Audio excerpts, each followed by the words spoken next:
నీ చేతిలో అబ్బా రామబన్న ఆ సీమరాజా గురించి ఇష్టం వచ్చినట్టు మాట్లాడేస్తున్నావు. ఆయన ఇప్పుడు నిన్ను కలవడానికి వచ్చినాడు. ఇప్పుడు వస్తున్నాడు. చి చి చి చి చి. నీ అమ్మ నమస్కారం ప్రజలారా. అర్జున్కు కుర్చీరా బాబు. సంజనకే కదా. మీకు ఏమైనా కావాలంటే చేయించుకోండి. మసాజ్ వరకు చేస్తాను. ఇంకేం తక్కువ లేదు అక్క. మన టోల్ గేట్ దగ్గర ఇద్దరు అమ్మాయిని రాంబాబన్నకని చెప్తే వదిలేసాను. వదిలేసావు రాజా.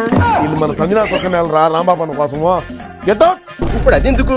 నువ్వు నా గురించి మీడియా ముందర ఏం మాట్లాడుతున్నావు? నువ్వు చేసిన లంగ పనుల గురించి చెప్పొచ్చు కదా. మన మసాజ్ ఏ విధంగా చేసుకున్నావు చెప్పకూడదు? పోలవరం ఎక్కడ కంప్లీట్ అయిందో దాని గురించి చెప్పొచ్చు కదా. అసలు నువ్వు వైసీపీ వాడివేనా? నీ కండం ఏది? ఇంకో నా చూడు, నా లేకపోతే నేను బాత్రూమ్ కూడా పోను. నువ్వు మామూడు అని చెప్తాడు రా. జగనన్నే కాదండి. ఎన్నిసార్లు చెప్పాలిరా నీకు?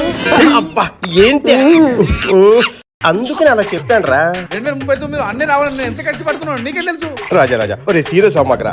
కావాలంటే ఒక అరగంట సుఖం చేస్తే మాట్లాడు.